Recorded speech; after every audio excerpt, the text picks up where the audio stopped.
ग बाई.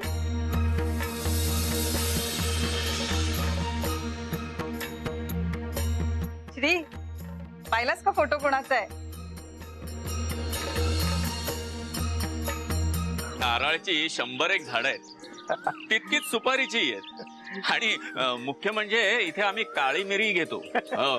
आणि नाना, हा, या सगळ्यांपेक्षा मोठं उत्पन्न तुमची ही वाडी देते. कुठलं? शांतता. अरे खेळ कोणताही असो, पण तो शांतपणे आणि ठराविक वेळ देऊनच खेळावा लागतो. लालीलाही तिचा वेळ हवाय सुंदर भविष्यासाठी. कारण वाडी विकायचा विचार तिला सहनच होत नाही. ती स्वतःला सावरूच शकत नाही. मग तरी तुम्ही वाडी विकताय? आता या वाडीकडे लक्ष देणं पहिल्यासारखं जमत नाही. शिवाय पैशांची थोडी गरज आहे मला.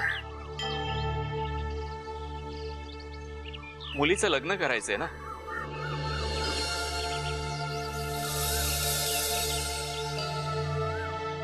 आणि मुलगीच इथे नसेल तर मग आम्ही दोघं इथे राहून तरी काय करणार. म्हणून मग मुलीच्या सासर जवळच एक छोटस घर घ्यायचा विचार करतोय मी. बस. म्हणून मग वाडी आणि घर विकायला काढलं. सबनीस साहेब, वाडीविषयी तुमचं काय मत आहे? मला आवडली. आवडली आवडली, वाडी पण आवडली आणि सरंजामे घर पण. घर पण विकायचंय ना, ते पण आवडलं. हा. नानासाहेब, मला परत एकदा यावं लागेल इकडे. मी आईला घेऊन येईल. शेवटी तिच्याच पसंतीने. त्या पसंती लगेच देणार हो. नाही म्हणजे आई साहेबांच्या पसंतीची काळजी करू नका. साहेबांचं घर बसावं नाही म्हणजे असंच घर असावं अशी त्यांची इच्छा. चला निघू आम्ही. नाही, मुंबईला पोचायला उशीर होईल. हो. हे बघा, जागेचा व्यवहार हो न हो, पण तुमच्यासारख्या चांगल्या माणसाची ओळख झाली याचाच आनंद वाटला मला. मला देखील नानासाहेब, तुमच्यासारख्या वडीलधाऱ्या सज्जन माणसाशी भेटणं ह्याला मी माझं भाग्य समजतो. चला येतो. साहेब, निघायचं ना? हा.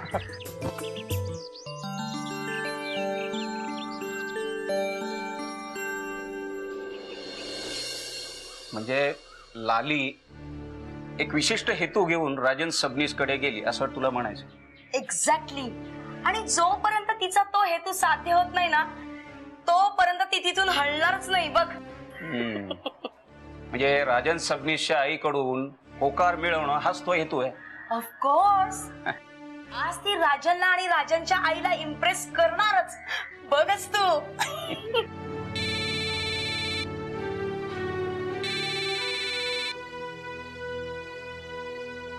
हा, हॅलो बेडेकर, बोला. अरे वा वा, हा निघाला का गोडाऊन मधून? बर बर. नाही ठीक आहे ठीक आहे. अहो नाही नाही, कळवलं, बरं केलं. Okay, thanks thanks.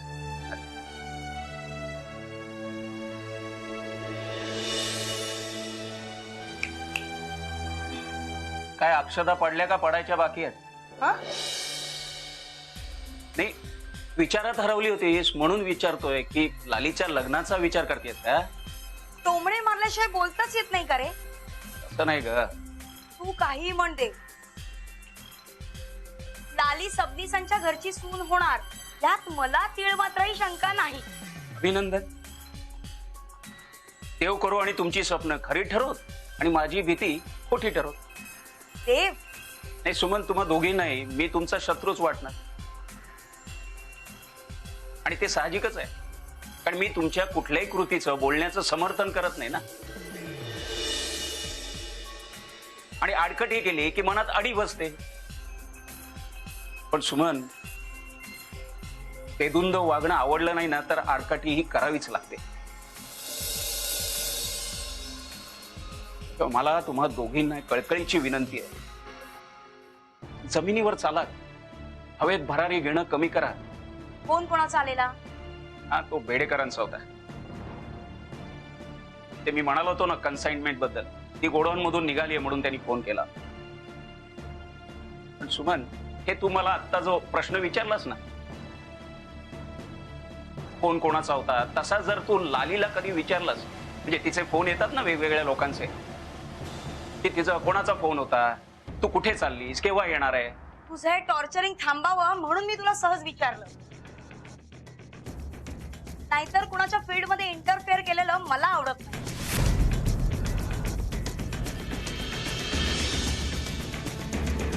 वाह वाह सुमन, म्हणजे मी टॉर्चरिंग करतो हा? ठीक आहे, तुला एक गोष्ट सांगतो. घर आणि हॉटेल दोघांचाही वापर राहण्यासाठीच होत असतो, पण एके ठिकाणी काळजीपूर्वक माणसाची चौकशी केली जाते आणि दुसरीकडे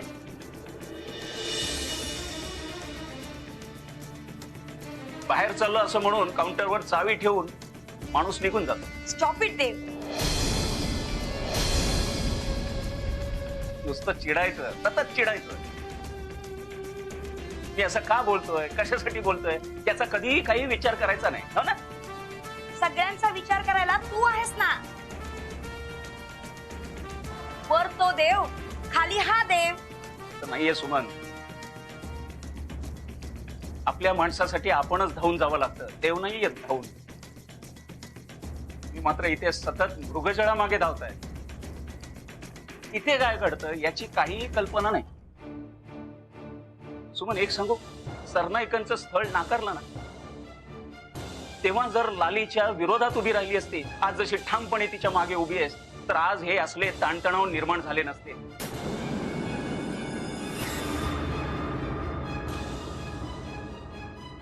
चहा घेणारेस? देव बीपी वाढेल, हेल्थवर परिणाम होईल, इतकी काळजी करू नकोस रे.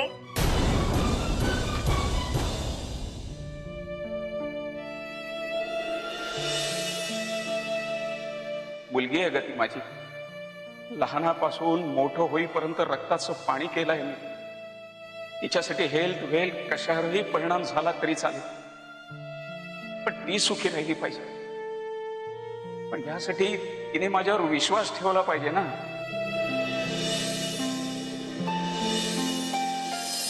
हे लोक परस्पर जात आहेत की काय? मग जाऊ देत ना. तू गप्प बस ग. नवरा मुलगा एक तर दारात चालून आला आणि तू आई, आधी सबनीस साहेब असं म्हणून तू त्याची आरती करत होतीस, आणि आता थेट नवरा मुलगा. तेव्हा कुठे माहिती होतं की नवरा मुलगा दारात चालून आलाय ते? थांब, मी जाऊन बोलावून आणते. काही गरज नाही, कळलं? काही गरज नाही. मी त्या श्रीमंत घमेंडी मुलाशी अजिबात लग्न करणार नाही. माणसाची पारं काय का ग तुला, मूर्ख? आणि कशी राहतेस? लहान आहेस का तू आता? काय वाईट आहे या कपड्यात? अगं चांगलं नटावं, चांगले चांगले कपडे घालावेस. तू त्यांच्या समोर ह्या अवतारात हातात लाटणं घेऊन गेलीस. काय रे देवा, दैव देतं आणि कर्म नेतं म्हणतात ना, ते हे असं. नेमके ते आले त्याच वेळेला आम्ही दोघं बाहेर गेले. मी मेली नाही तेव्हा दिवस दिवस घरात मरत असते. काय वाटलं असेल त्यांना? आई, तुझं परत सुरू झालं? श्री, हा तुझा उर्मटपणा कमी कर. मी जाऊन त्यांना बोलावून आणते. तू असं काही करणार नाहीयेस आई. जर का ते परत आले आणि मी वैतागले, चिडले, तर प्लीज मला नंतर बोलू नको. तू गप्प बस. मुंबईवरून आलेत बिचारे, निदान चहा आणि पोहे तरी देऊ. तुझ्या कांदे पोह्याचा कार्यक्रम मी सक्सेस होऊ देणार नाही. कुठल्या जन्माचं वैर काढतेस श्री? ज्या जन्माचं तू काढतेस ना, त्याच जन्माचं. अगं श्री, चहा हा बहाणा झाला. ते मला कळतंय आई, म्हणूनच मी विरोध करतेय. अगं माझे बये, जा ना, आज जा. जरा सजून तयार हो. हो ना, मग ते मला बघतील, मग मी त्यांना डोळे भरून बघेन, मग काय आम्ही दोघं एकमेकांना पसंत करू. तू आणि नाना तर रेडीच आहात. मग कुलकर्णी काकांना बोलवूया, लगेच अंतर पाठ धरूया. चटमंगनी पटव्या. मस्करी करणं बंद कर. मस्करी तू करतेय साई. गाडी तुझी घसरू लागलीये. अजिबात नाही. असं चांगलं स्थळ परत परत येत नाही. मी या स्थळाला नकार देणारच, कारण तो सदा तुझ्या मनातून जात नाहीये ना.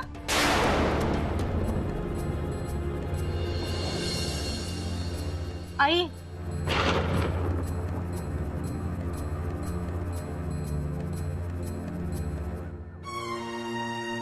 चुकलं माझं. कुठून त्या सदाचं नाव माझ्या तोंडावर आलं.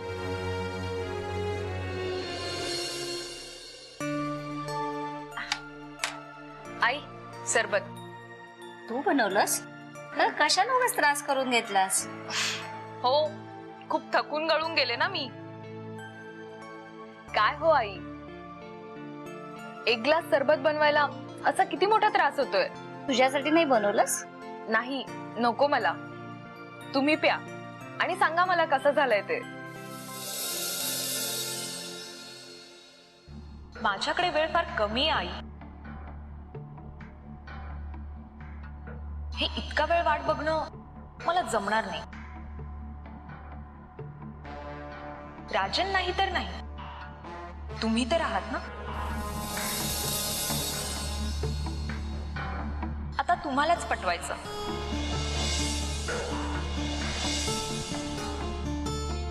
असतं झालंय. आता मी निघते. का ग? अहो, सकाळची आली आहे मी. खूप वेळ थांबले. शिवाय राजनचाही पत्ता नाही.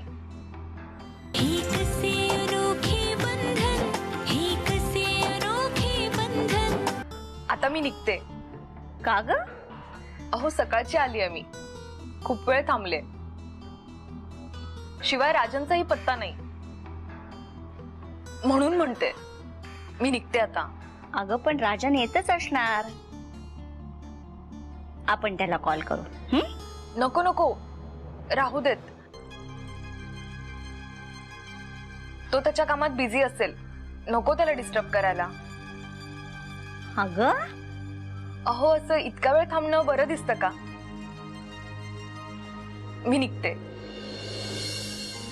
आणि तुम्ही देखील हाच विचार करत असाल, किती वेळ झाला ही चिपकून बसलीये. ए, मी काय असा विचार करणार नाही. उलट मला तर आनंदच झालाय. मी तर म्हणेन तू कायमचीच इथे राहा. आई, हा तुमचा चांगुलपणा आहे, पण तुमच्या ह्या चांगुलपणाचा मी गैरफायदा घेणं योग्य नाही. काही गैरफायदा वगैरे घेणं होणार नाहीये. तू मला आई म्हणतेस ना, मग आईची ऑर्डर तुला मानायलाच पाहिजे. राजन येईपर्यंत तू तुझ्या घरी जायचं नाही. अहो, पण ज्याच्यासाठी मी आले त्याला कुठे माझी काळजी आहे. सकाळी मीटिंगला म्हणून गेला. तुम्ही मला सांगा, अशी कुठली मीटिंग आहे जिथे त्याचा फोनही लागत नाही. ना त्याचा लागत आहे, ना त्या सरंजामेंचा. आपण ना एक काम करूया. आपण रवीनाला फोन लावूया. ती बरोबर सांगेल हा कुठे येतो. पण आई, राजनला हे आवडणार नाही. अगं, आत्तापासून घाबरायला लागलीस की काय त्याला. अहो, घाबरत नाहीये, पण आपल्या माणसाचं प्रेस्टीज आपणच जपायला हवं ना. काही प्रेस्टीज वगैरे जपायची गरज नाहीये. ते काय एवढ्याशा गोष्टीने डाऊन होत नाहीये. ठीक आहे, तुम्हाला जे योग्य वाटतं ते. पण आई, मला निघायला हवं. अगं आई, मॉम डॅड घरी वाट बघत असतील. त्यांना काय सांगू, काय करते मी इथे. मला जायला हवं. मुलीने असं दिवस दिवस बाहेर राहायचं. विचार करा ना. आई, मी जातेच. उद्या राजनला कॉल करेल ना. काय ग जाते जाते जात मागं लावून घेतलंय. हे बघ, आपण आधी रवीनाला फोन करूया आणि मग नंतर मी तुझ्या आई वडिलांना कॉल करते आणि त्यांना सांगते की तुमची मुलगी सुखरूप माझ्या जवळ आहे म्हणून. पण असं बरं दिसेल, ते ओरडले तर? अगं नाही ओरडणार बाळा. काळजी नको करूस. थांब, मी रवीनाला फोन लावते.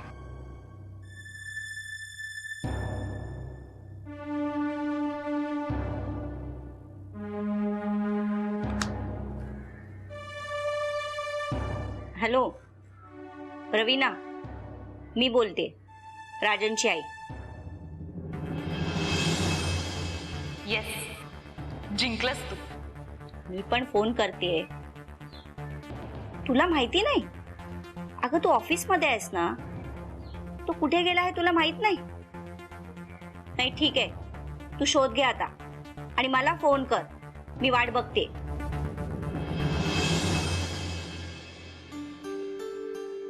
आणि मस्त झालं बघा नाना, सुंदर वाडी आहे.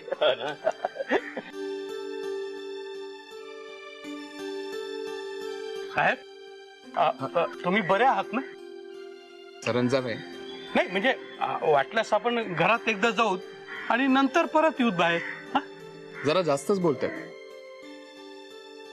चला नानासाहेब, येतो आम्ही. हो, मात्र तुमचा निर्णय आम्हाला जरूर कळवा. हो हो नक्की.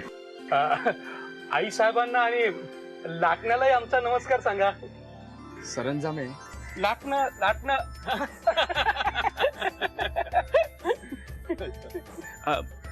येताना तुम्ही रस्ता नीट बघितलाच असेल. हं? जाताना जरा सांभाळून जा. हं? हो, सावकाश जाऊत ना साहेब. रस्ता नीट सापडेल ना?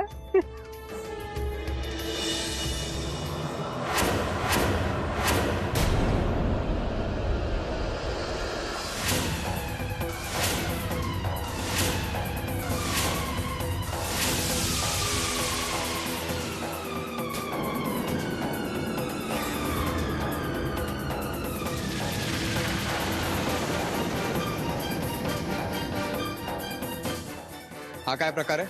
संपतराव, पाहुणे आम्हाला न भेटताच परत निघाले. नाना, अहो आमची ओळख करून द्या. तुम्ही करून देताय की मीच करून घेऊ?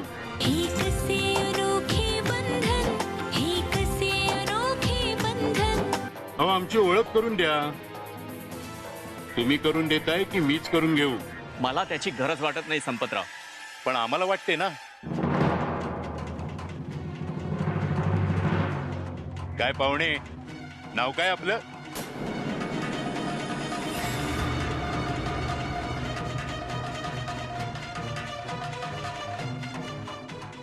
राजन. राजन सबनीस. राजन साहेब, मी संपतराव. या गावचा पाटील आणि या वाडीचा. राजन साहेब, तुम्ही निघा.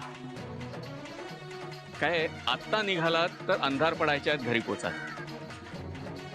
अच्छा, मुंबईहून आलात तर? हो, मुंबईहूनच आलो. साहेबांना बोलायला आवडत नाही वाटतं.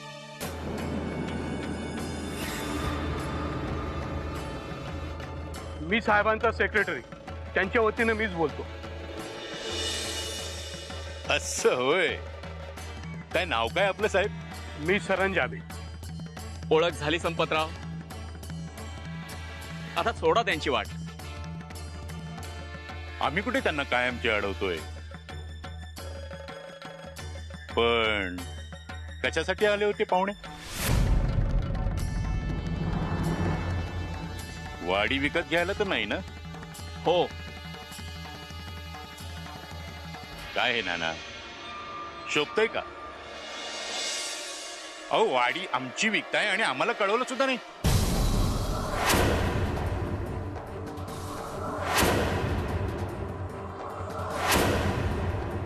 संपतराव, अहो या वाडीचा मी मालक.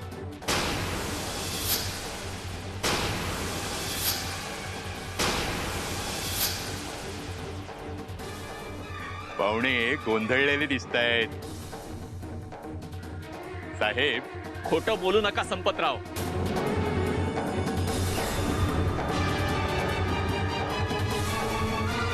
खरं म्हणजे पहिले नानाच मालक होते, पण आता आमचा व्यवहार झालाय आणि आता आम्हीच वाडीचे मालक झालो आहोत.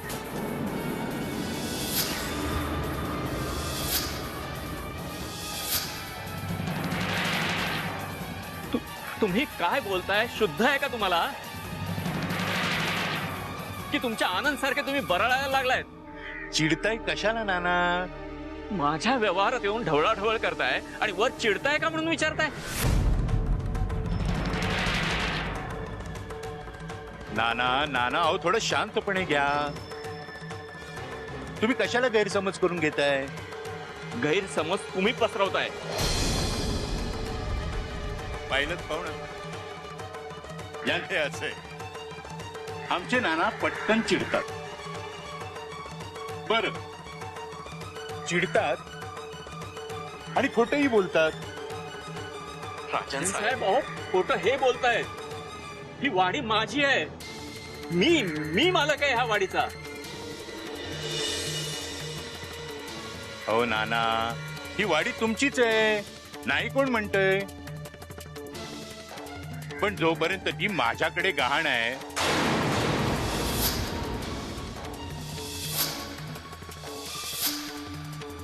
तोपर्यंत तुम्ही स्वतःला पूर्णतः मालक कसे काय समजताय?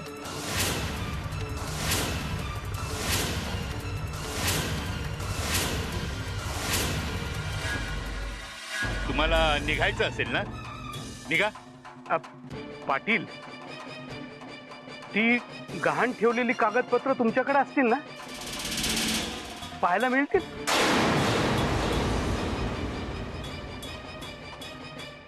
हो, वाडी गहाण ठेवलीच नाही तर कागदपत्र कुठून दाखवणार हे? अहो असं काय करता नाना? पाटील काय खोटं बोलतात होय? हा काय पाटील? हो हो हो, खोटं कशाला बोला.